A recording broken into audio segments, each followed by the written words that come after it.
Coming up, we'll recap yesterday. I've got some announcements about the show, and then we'll kick off some more bets for tonight.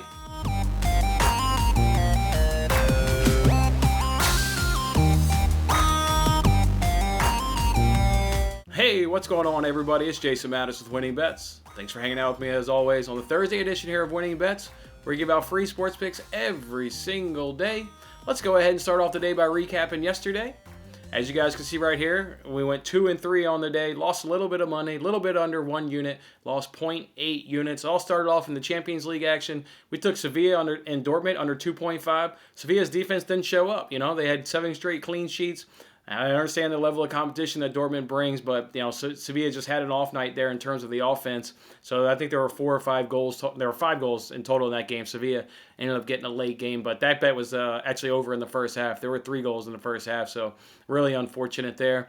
Juventus on the money line, they lost. Oh my God, the goals they gave up were absolute shit. If you haven't seen these goals, they literally gave up a goal in the opening minute of each half.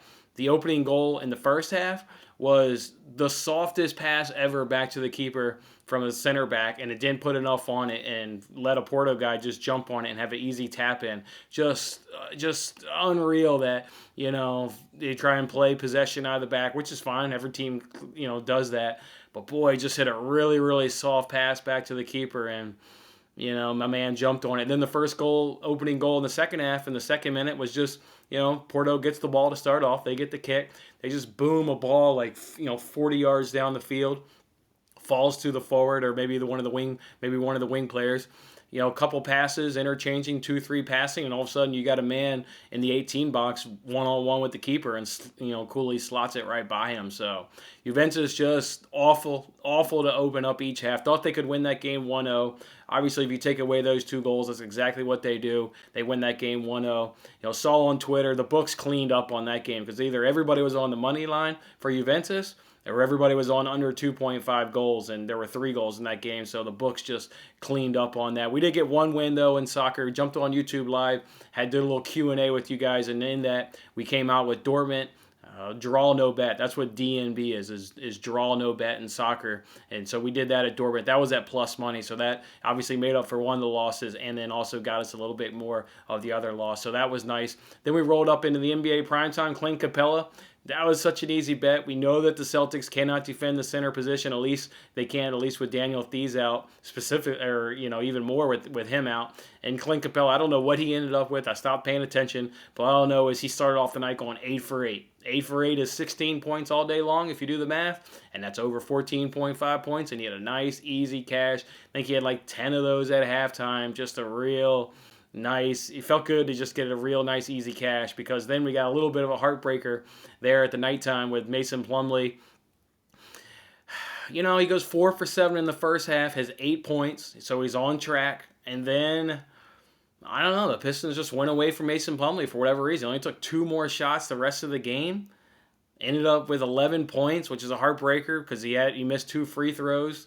I mean, guys aren't, going to hit 100% from the free throws. Not only so, he missed 2 free throws. He also missed a layup in the third quarter. To open the third quarter, he had a layup and he missed the layup. So that one's not a bad beat, but it sure is a rough beat. I just don't understand why they didn't go to him and get him a couple more touches. If he gets what he's been averaging, 10, 11 touches, he's going to cash that bet. And I don't understand how somebody goes 4 for 7 the first half with 8 points is having a good night as expected at the center position, and then they just go away from him. So that was a little bit unfortunate. So again, loss on the day, 0.8 units, and now on the week we're down a little bit under 2 units, down 1.92 units. Just been one of these weird weeks, rough beats with Mason Plumlee. I would consider that a rough beat. I mean, that was rough.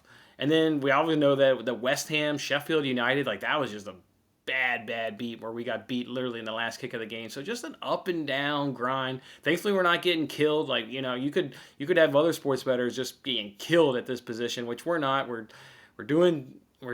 treading water. I mean, that's what we're doing. We're treading water. So let's look to bounce back tonight. A couple of announcements before I give you guys the bets. On the NBC Sports Predictor app, you can create a league. This was a suggestion I got. And I like it. I like it. So here's the information. I'll also put it in the video description of this video. So look in the description here if you need it. But I've created a league for the golf contest and the Premier League contest.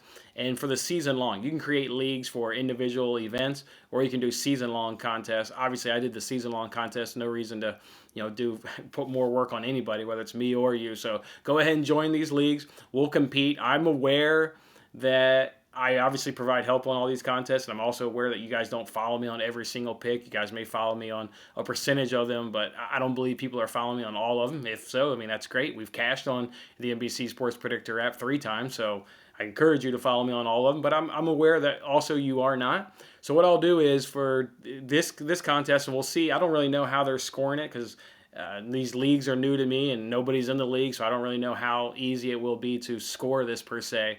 So, but for this opening weekend, let's go ahead and put $25 up. So I'll put $25 up on this weekend's golf tournament. I think it's the Genesis Invitational, and then we'll go ahead and put $25 up on this Premier League contest.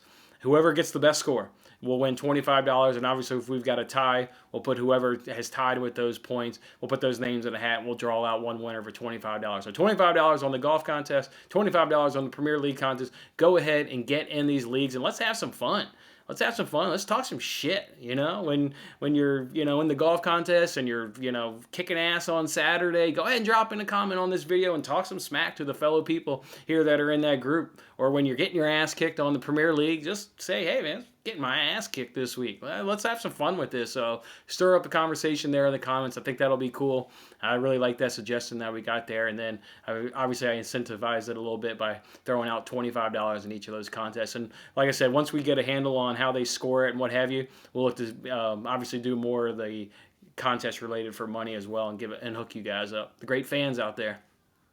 All right, so let's now roll into the bet. The first bet to go ahead and give you guys is FanDuel's doing a golf boost. FanDuel's got a golf boost where 4 guys got to make the cut, and you can get plus 200 odds, so 2-1 on your money. I love it. You guys know I already uploaded the video there for the Genesis Invitational where I break down all the pairings there. All these golfers are in there. The 4 that they give you the 4 big boys. They give you DeChambeau, they give you DJ, they give you Spieth, and they give you Koepka, which, I mean, they're all the big boys. I went ahead and I'm doing the bet. I mean, I already tweeted it out yesterday. I'm doing the bet. Now it was down to how much am I going to go ahead and bet. Well, DeChambeau, he hasn't been cut all year, nor has he been cut at the Riviera, so I like that. DJ, he hasn't been cut all year, and he was last cut at the Riviera Country Club in 2013. Obviously, I like that. Jordan Spieth, he's coming off a tied for third and a tied for 4th place finish, so he's got great form coming in, and he was last cut at the Riviera in 2012. And then Brooks Koepka, he's the one where, at least in terms of if you look at the stats, he's the one that gives you pause in terms of making this bet. He was cut in his first 2 events on the 2021 calendar, but then he bounced back and he won the Waste Management Open. He got 43rd at the Riviera last year. He did play in the Riviera in 2017. He was cut. So he was cut in his first tournament there, but then he bounced back last year and got 43rd. So he's the one that gives you pause, but I'm doing it. I mean, I'm going to go ahead and bet it. I mean, like I said, I've obviously poured into research here for the NBC Sports Predictor app. Obviously, these 4 guys are going to make the weekend way more times than not. We just need them to all do it, obviously, this weekend. So then it was just down to how much am I going to do. I've kind of mentioned, I thought the Mason Plumlee was kind of a rough beat. Sheffield, West Ham was just a brutal bad beat. That one was. So I'm going to go ahead and risk 3 units to win 6 units. So maybe this is the gambling gods giving me a gift. Maybe this is them saying, hey, here's the gift that you need this week to kind of, get your head up out of water and, set you going forward as you go on the weekend. Because this bet can obviously cash Friday night or Friday afternoon, whenever Friday plays over. So it'd be nice to, scoop up those six units of winnings there and take those on in the weekend. So I'm going to risk 3 units to win 6 units is what I'm going to do there. I encourage you guys to follow me along. I mean, these guys should make the weekend. I mean, these guys should make the weekend. Just be cool. Make the weekend. Make the weekend and then wet the bed if you want, right? If you want to wet the bed on this tournament, just make the weekend and then wet the bed. That's all you got to do. Just make the weekend. DeChambeau, DJ, Jordan Spieth, and Brooks Koepka. And how about me getting Koepka right? Finally pronouncing this guy's name right. So there you go. All right. Let's move on now into the NBA action. There's only 3 NBA games on tonight. I hate Raptors Bucks. I hate in the NBA scenario. I know they're doing it because of COVID-related issues where you travel to a city, you stay there, and you essentially play a back-to-back. Sometimes they are back-to-back. Sometimes they're they get one day off and then they're essentially a back-to-back. I hate that scenario. What do coaches do? Are they going to shut down on the star player? Are they going to believe in what they're doing? I hate that scenario. So I'm not touching Raptors Bucks game by any stretch. The one game I am going to touch, or I'm going to maybe touch another one here, is Kings Heat. We know the Kings cannot defend the center position. We've been cashing on that bet lately, so we're going right back to it. Ben Adebayo, he's not a big powering center there for the Heat. He's not going to overpower you, but A, he's a good center. And B, we know he's a big part of the offense because without Butler, he was the offense when Butler was down with COVID issues. Even with Butler throughout the season when they've been playing together, he's still a big part of this offense. They've got his number at 19.5. He's, of course, averaging 19.8 points on the season. I mean, that's what the sportsbooks do. They don't give you any gimmies here. But we're really relying on the Kings' just inability to defend the paint. Again, we know about this. We've talked about this on the show. We've cashed bets lately with centers and power forwards going up against the Kings. So that's what we're going to do. We're going to do Ben Adebayo over 19.5 points, and that's minus 108 over at FanDuel. The other game we got here is obviously Nets-Lakers. This one kind of gives me pause, and it's just because it's obviously in prime time. You're gonna put these two teams in prime time, and the thing that gives me pause is the Nets. If we look at the Nets from a standpoint, we know they cannot defend the center position. They are dead last at defending the center position. They're allowing 79.2% field goal percentage in the last 7 games. In the last 2 weeks, they're allowing 62.9. So it's only getting worse. We know it. We've cashed them lately going up against the Suns. The most recent one was 8 in there for the Suns. So we know the Nets cannot defend the center position. They're not giving us any center props, unfortunately, for the Lakers. No Marc Gasol and no Montrezl Harrell. They're either not going to be available to us at all, or at least they're not available to us yet. So I don't like that because those are the ones I would obviously like.